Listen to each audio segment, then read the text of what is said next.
All right, so here we are. So this is the class, so to speak. So welcome to the class. It's great to have you here, to see you here in this Solstice Seminar celebration. And so today this is different than other classes. You know, it's different. And it's different because this is really like a celebration to come to the recognition of turning from darkness to light, like the light has been born in you. So in this last, say, 34 days, we were practicing, say, we were doing our,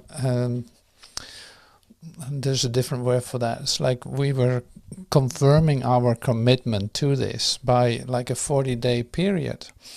And 40 days to the second coming of Christ. And so this is in fact like the recognition of that the Christ is born in you by experiencing that, by opening yourself up to experience it. The Christ is born in you. You know, it's a baby, you know, it needs care, it needs nurturing, it needs really good care. And and there's great help connected to it too. So it is really like your Christ child is born, you know, as a light into this world, you know, as a light into this world. And this world then is literally like the place that you recognize as not somewhere else, but no, you're a complete part of it, but you're not of it. You know, your light is not coming from this world. No, it's literally this baby that is born in you, this Christ child that is born in you, is the flame, the eternal flame in you that was always there.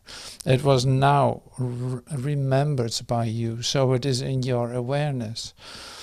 And it grows in your awareness. You start to train your mind in order to remember it, to forget everything else, basically, to say, deny the denial. And to see that there's a way of becoming still and, say, relaxing and opening up your mind to receive a different message than the E flat of the world that is just always the same sound, like no, it's not possible, no, there's a limitation, no, it's not this, no. So it's like, no, this is a full harmony of sound, and like an incredible cosmic harmony of sound that is you, and that sound is being brought into this world. That's literally like a whole new chapter, just because you are awakening to the Christ within. So that makes an incredible difference in your experience of this all.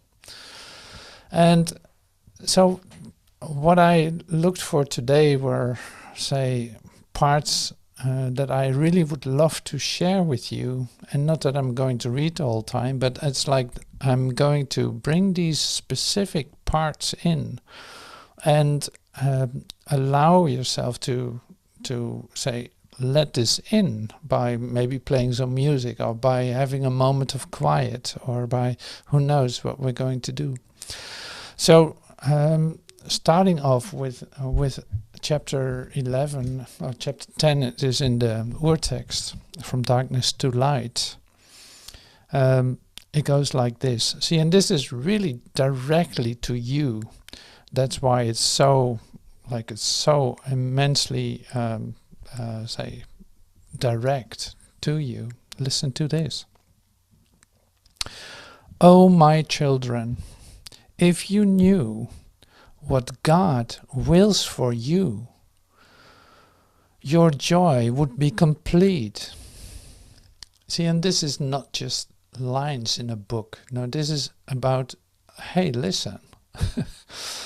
Oh, my children, if you knew what God wills for you, your joy would be complete.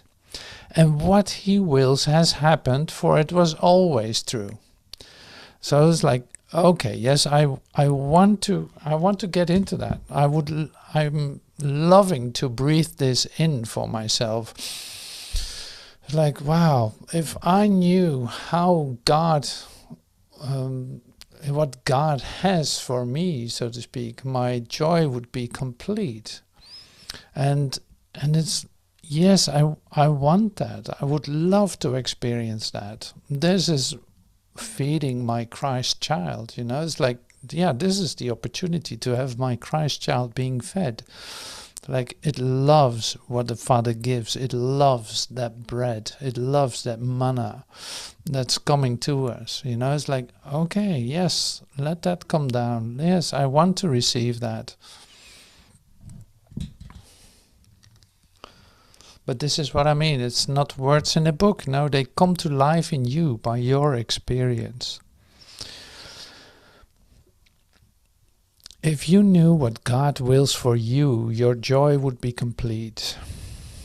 And what he wills has happened, for it was always true. When the light comes and you have said, God's will is mine, you will see such beauty that you will know it is not of you. Out of your joy, you will create beauty in his name. For your joy could no more be contained than his. The bleak little world will vanish into nothingness, and your heart will be so filled with joy that it will leap into heaven and into the presence of God.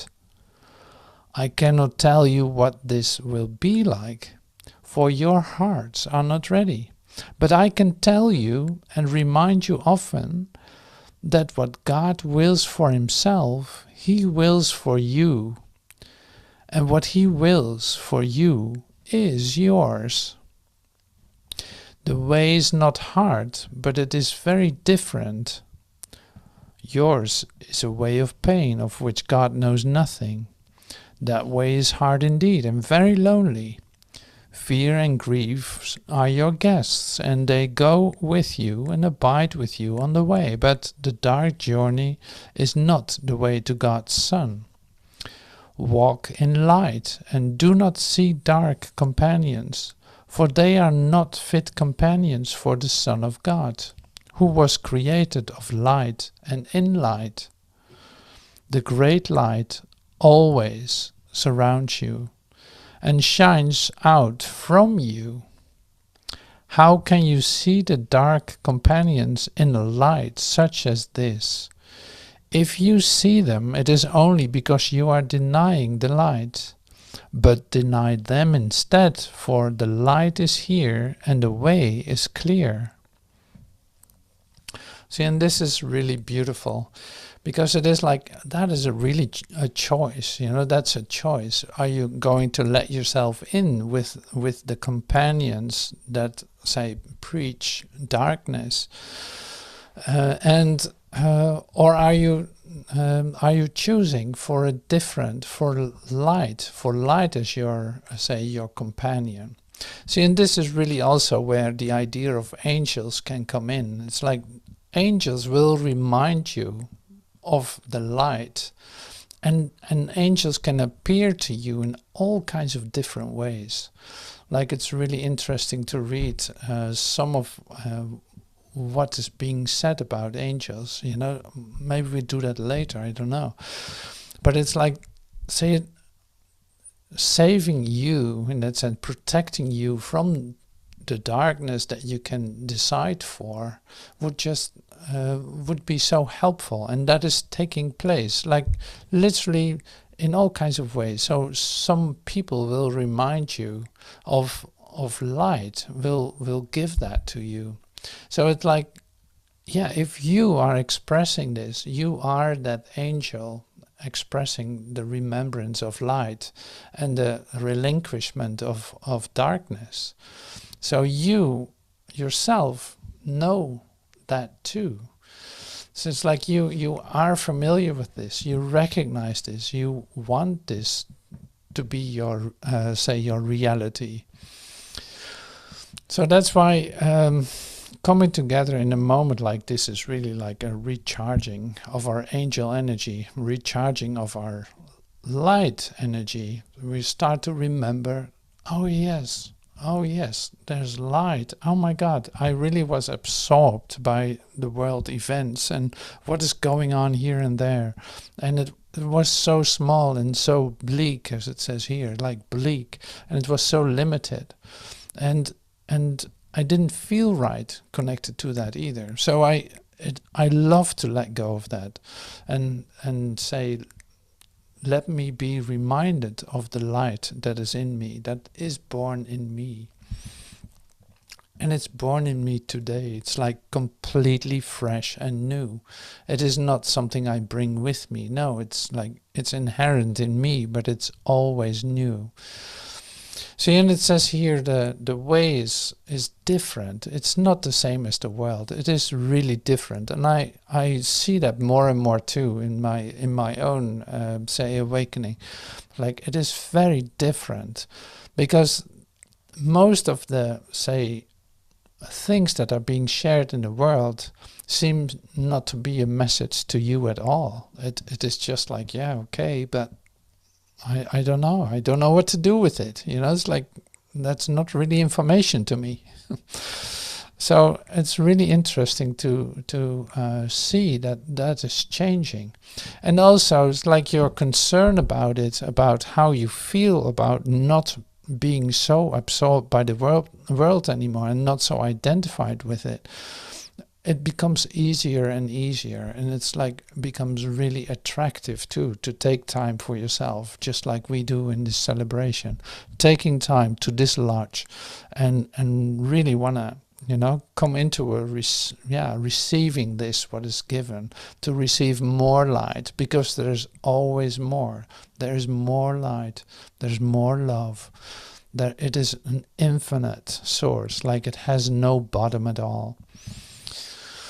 And that's totally exciting to me. It's like, wow, that is so different. Like it's no way to compare with the world, because literally, yeah, the world dissolves into it. But see, the idea of, if you look at it as a frequency, that the world would be the tone like E flat, just like a single tone, and you had an opportunity to listen to a cosmic harmony, you would choose that, right? It's like, that's not so difficult. But if you start to see the world as a very, say, flat frequency, as a very low frequency, you start to recognize it for what it is, because it's really like that. There's no excitement, real excitement in it. There's no real pleasure in it. There's no totalness in it at all. It is always diluted. It is diluted, like it is always not pure. It is always a limitation. It's always a gray area. It's never purely what it is. So coming into the realization of your totality, or seeing glimpses of that, of having moments of relief where you suddenly feel like, oh, whatever that was is so great, to experience more space in my mind and feeling some light.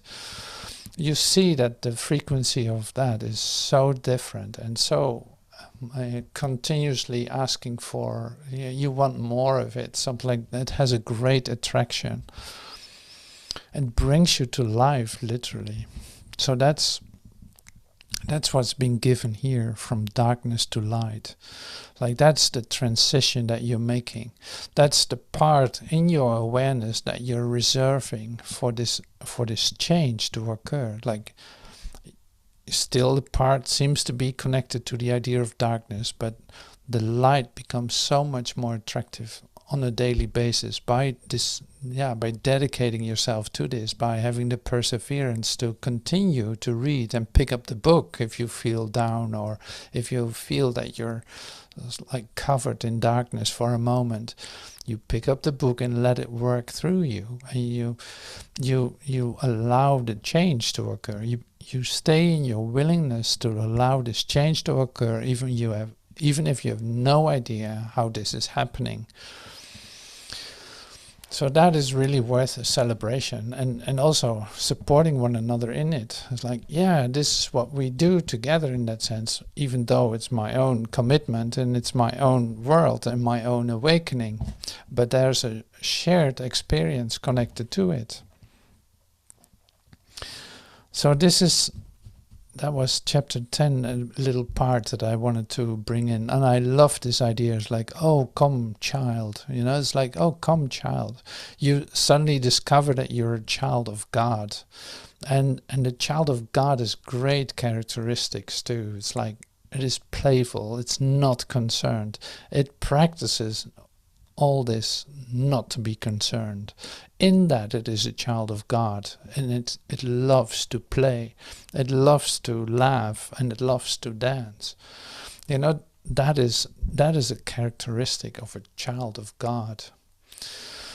So that's why I love to be spoken to as a child. It's like, that's lovely, that's great, because now I recognize, oh yes, my Father is in heaven, in me. And it is happening right here. It's happening in me right now. It is not my Father. I am related to my Father in the sense that I'm part of Him. And He extends Himself to me. My will is shared with His. Then I experience light. Then I experience joy and completedness. If I don't do that, of course I feel like a refugee, or there's a beautiful word for that too that I don't remember right now. Like the prodigal son, there it is, like the prodigal son. Then you feel like a prodigal son, like somebody who just got into a detour. Like and an you're orphan. lost, like at least you're walking straight into the middle of nowhere. But you can turn around and ask for the remembrance of this. So this is the training that we do. This is what we want to remind ourselves on a daily basis. Like, yeah, I want to turn around. No, I don't want this. I can decide otherwise. I can literally decide to turn around and go back to the remembrance. Continuously, it's like in every situation where you feel limited or contracted, that's an opportunity. This is also nice. So see a bit of the theme that comes up.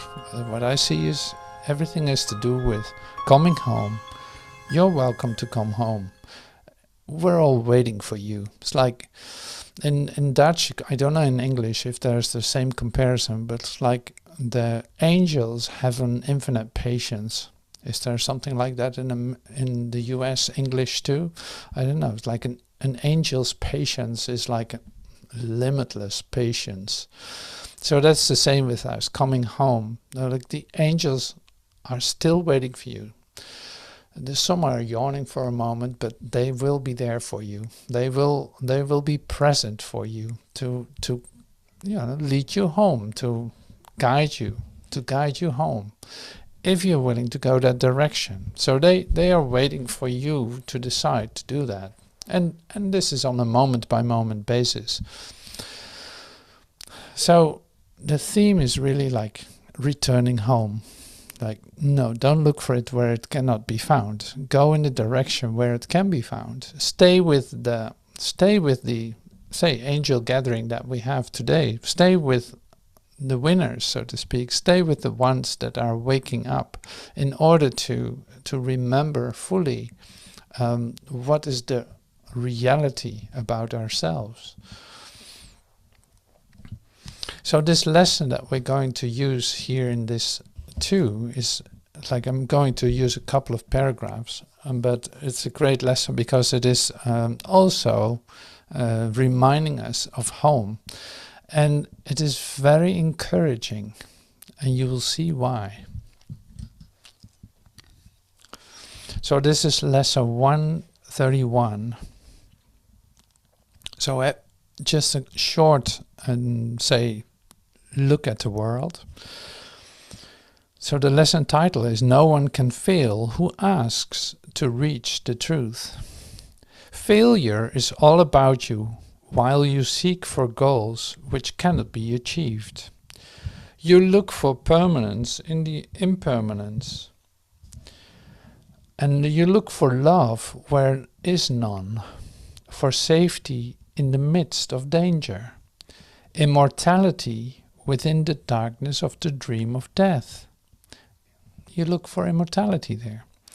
Who could succeed where contradiction is the setting of his searching and the place to which he comes to find stability? Well, that doesn't sound too good, does it? So it's like, no, of course I'm not going to look there. That's your first response, right? It's like, I'm not going to look there. No, of course not. But at the same time, it's like the next moment you probably look for it there.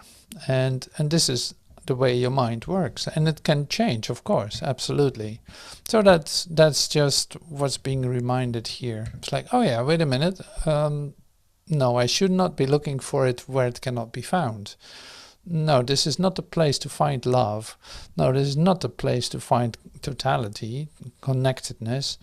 No, so I'm not going to look for it there. So then the next will bring us this. Searching is inevitable, it says. So be glad that search you must. Be glad as well to learn you search for heaven and must find the goal you really want. No one can fail to want this goal and reach it in the end.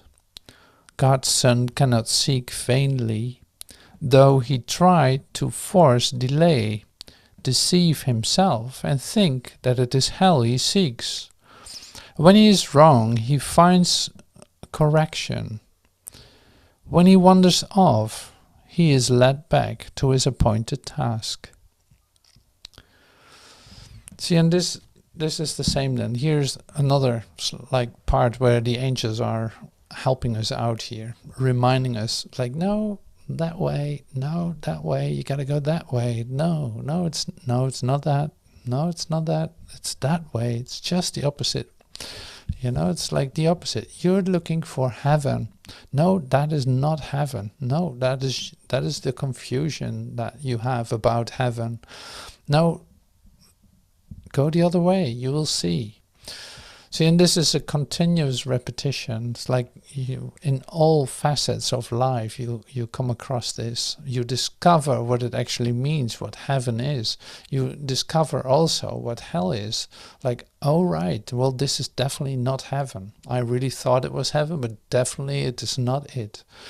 And some of us have painful experiences in that you really walk up against something that you thought was heaven and you're so disappointed in that. So don't stay with the disappointment, but accept the fact that it cannot be found where you thought it would be. Allow yourself to be turned around. See, and let the angels help you to do that. Like, let yourself be reminded of this. Let yourself be reminded that there's another way, that literally heaven is in you and can be found in you, and you can experience that in this instant. So why wait for heaven? It is here today. Time is the great illusion. It is past or in the future. Yet this cannot be if it is where God wills his Son to be. How could the will of God be in the past and yet to happen? And what he wills is now, without a past and wholly futureless. Without a past and wholly futureless. It is as far removed from time as it is a tiny candle from a distant star, or what you chose from what you really want. So what he wills is now, without a past and wholly futureless. It is as far removed from time as is a tiny candle from a distant star, or what you choose from what you really want.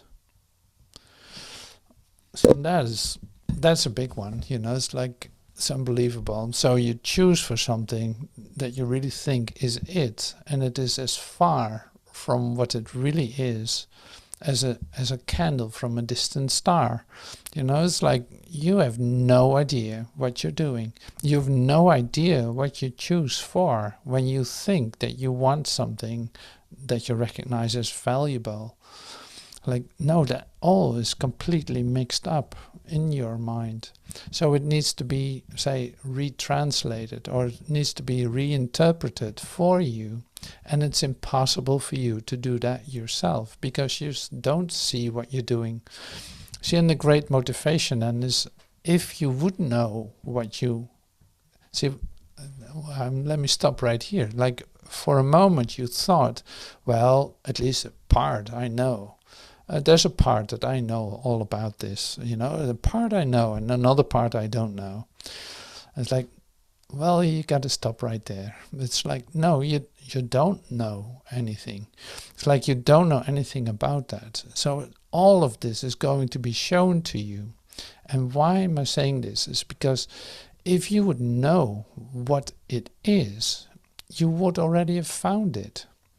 And you did not, you know, you did not find it. And so it will find you, of course, when you give up your ideas about what it is. And that is a total idea. It's not, there's no gray area in it whatsoever. So the admission of you is like, I have no idea what I'm looking for, what I'm actually looking for. I don't know what is value. I would love to discover it. I would love to discover heaven.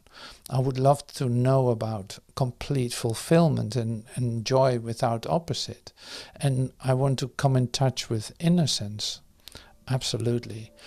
But I have to admit that I don't know what any of that is. You know, I don't know what it is.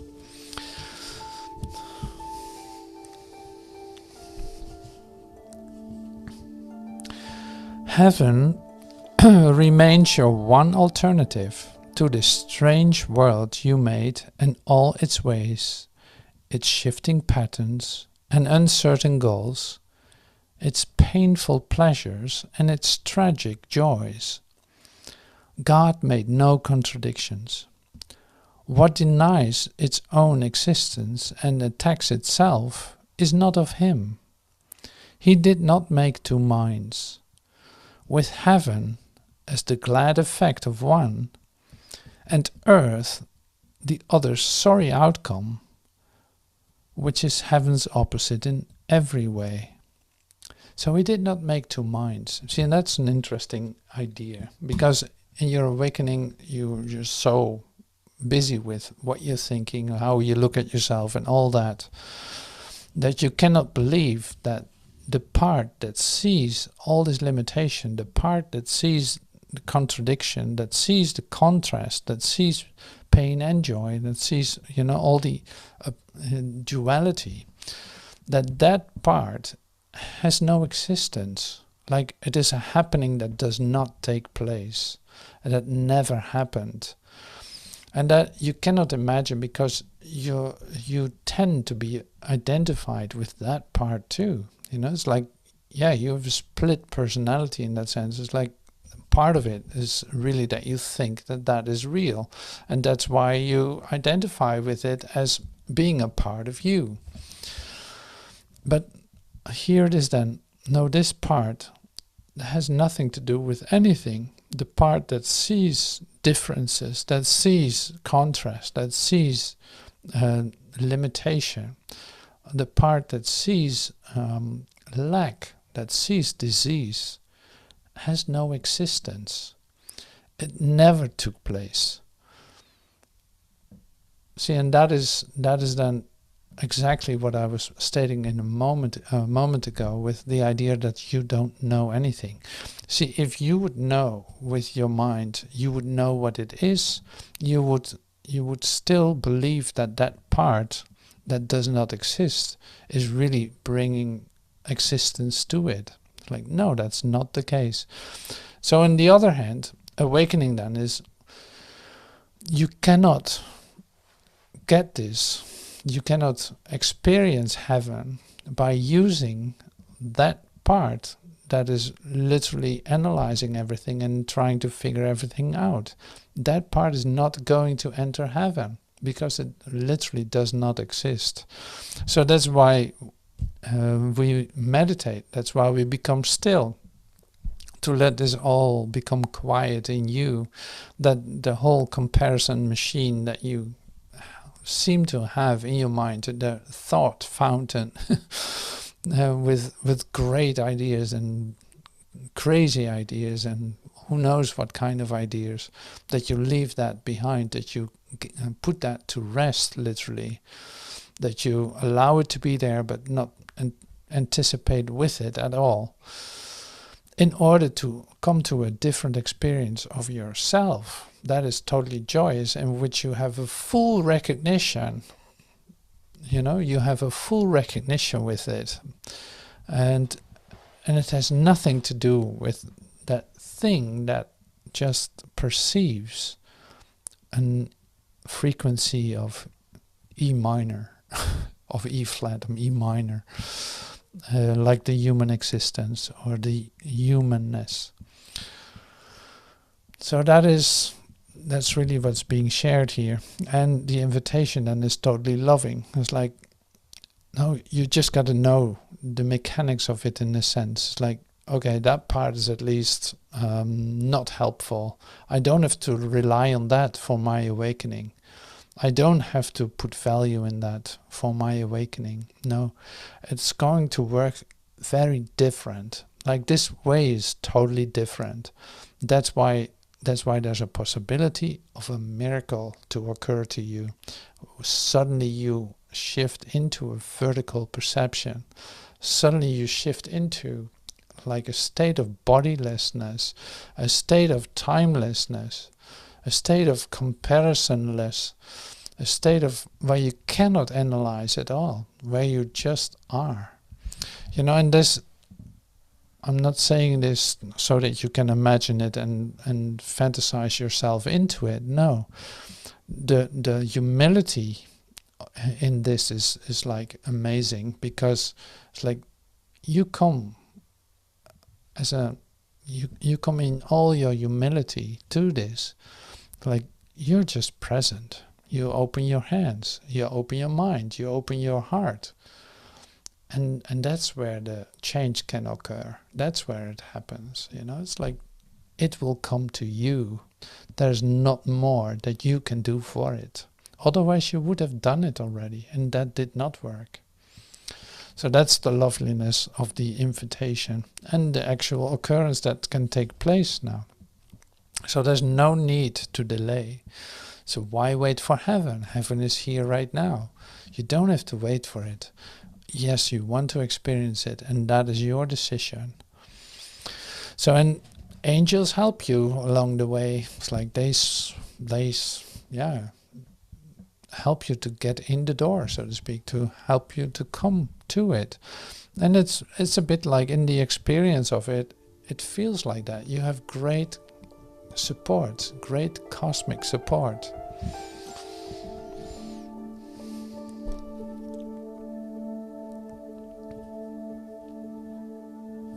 Oh yeah, so here's the angel part too that I would love to share with you too.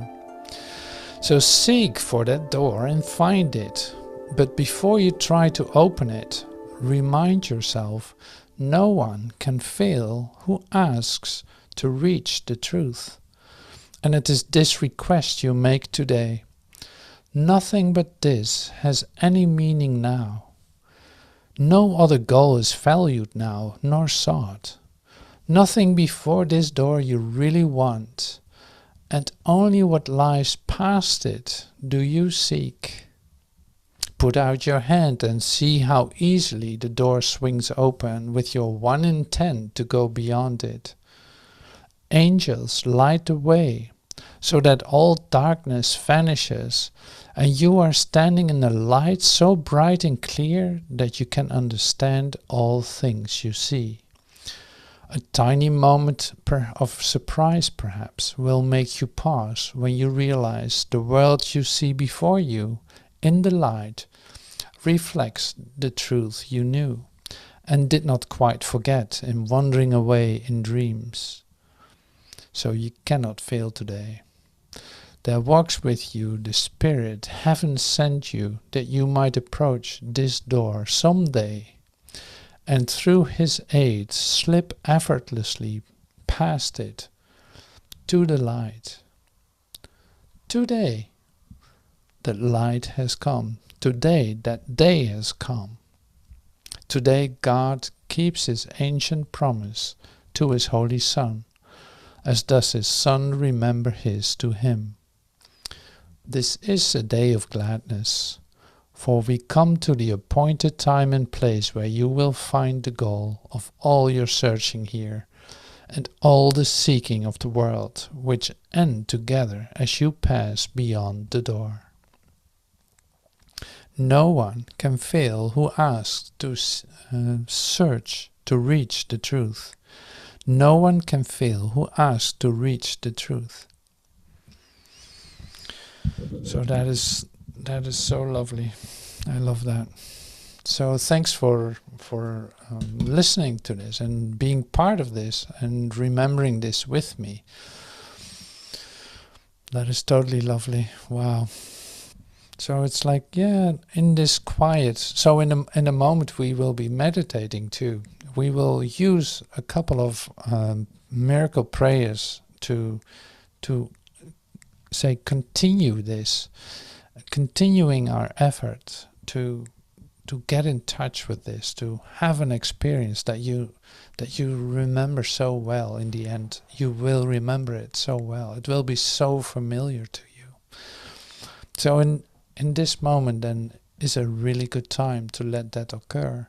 So in the moment that we come together again for the meditation, it is a possibility to relax into that, and effortlessly, as it says here too, it's like effortlessly you slip through the door into heaven, into an experience of light and love, and feeling surrounded by angels. You're feeling that everyone is present, and your experience of oneness as a shared experience of you.